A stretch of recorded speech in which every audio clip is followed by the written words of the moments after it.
were a number of classic books on population questions that began coming out in the late 1950s.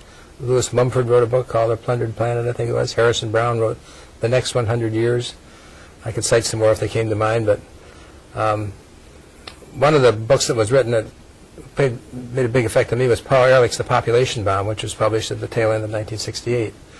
Paul had been on the cover of Life magazine. He was on the Tonight Show a couple of times, and so the whole population question and movement got started, I would say, in the mid-1960s. And when I came across Ehrlich's book and learned that a group called Zero Population Growth had been formed in 1969, I immediately joined it because it seemed that this is where I wanted to go.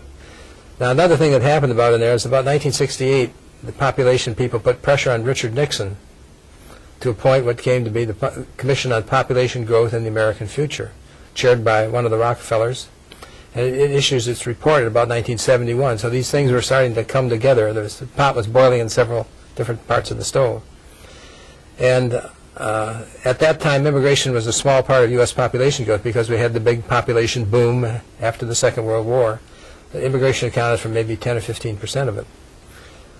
Well, there was a separate chapter in the book, the report of the Commission on Population Growth and the American Future on immigration, and they basically said, this is too sensitive to deal with. Just leave it where it is. Well, I was sort of attracted to sensitive issues, being a bit of a contrarian.